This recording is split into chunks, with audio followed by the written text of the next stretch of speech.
Yo, what up everybody? Welcome back to Crypto's News. It's me, Omar Bam, aka Crypto, and we are getting ready for a ride here as we haven't taken a phone video in a long time. I kind of missed doing this style of video, so we'll see how it goes.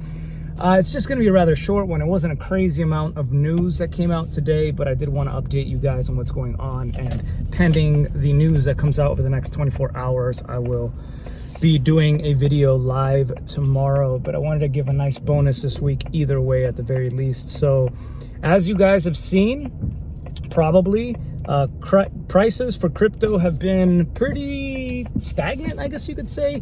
They have leveled off somewhat from the crazy volatility that we've recently seen, but I still think this is kind of like just a small blip in what may be about to come. For example, you have Matrixport out there, a crypto and finances firm that has talked about, and I've spoken about them in the past, they've been around for some time.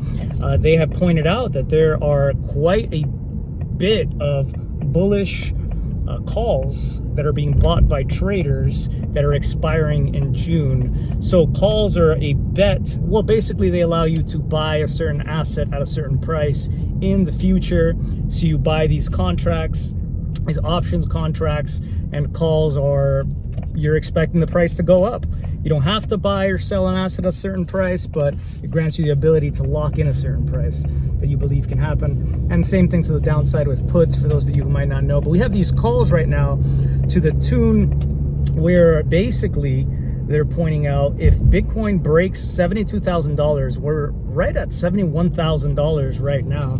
If Bitcoin breaks $72,000, it could see a very sharp increase as shorts get destroyed up to about a $74,000 level in short order. And it wouldn't be too much of a surprise to see Bitcoin do these kinds of moves this week or into next week, especially as we now are hearing about central banks, G7 central bank in particular, central bank that has cut interest rates, the first major one to do that, and that is the Bank of Canada, and it's expected that the European Central Bank will also soon follow suit, and this sets and paves the way for the US to also begin cutting rates, which would be good for risk assets like cryptocurrencies. Also, jobs data had come out, and it came out lower than expected, substantially lower than expected, and last month's numbers were also revised lower. So this is showing that the labor market is weakening, and this is perhaps something that the Fed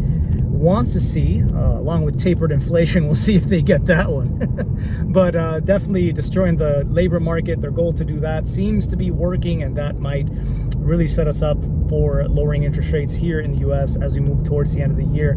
But in the more near term, of course, we're talking about Ethereum, currently about $3,850.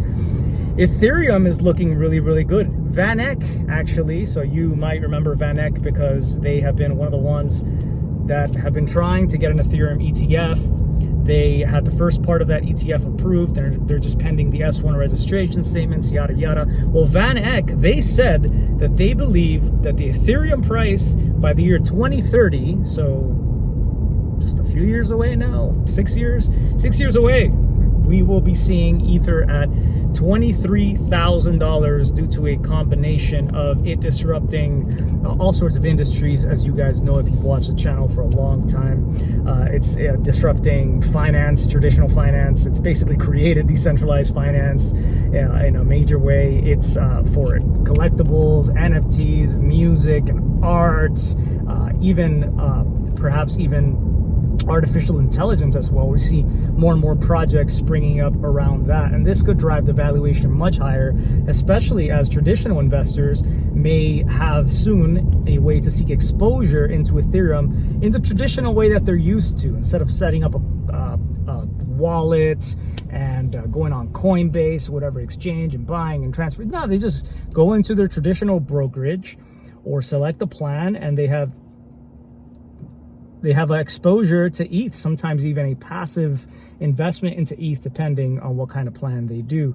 And this is something that to me is kind of fundamentally changing the game. As I've said before, I think it's really possible that we don't see the traditional cycles anymore where crypto crashes, and in fact it just has more of a steady uptrend like you see with the stock market, which actually had a really nice day as well today, I think in a major way because of what the Bank of Canada is doing, and this will soon, I think, begin to eke its way, these ideas, into crypto and push things up even more. So I'm extremely bullish, especially as Bitcoin braces to pass its old all-time high around $74,000. ETH, I think, has the potential to have even more multiple gains because of these ETFs coming out. And I think this is some exciting stuff. In other news, I just wanted to mention Roger Ver. He had been arrested on tax fraud charges despite giving up his citizenship in the United States and living in St. Kitts and Tokyo for a while. He was arrested in Spain. They were seeking extradition to the United States. The IRS, it looks like he was released on May 17th, and he has to go to court every 2 days as per the terms, and he had to give up his passport, and obviously he can't leave Spain while this is going on, but he has been free. I shot him a message on Instagram, but he hasn't got back to me. Obviously the guy's got a lot on his mind, so that's something else that's going on. Coinbase is launching smart wallets. They're currently demoing that. This will make it easier to move crypto in and out of self-custody, they state.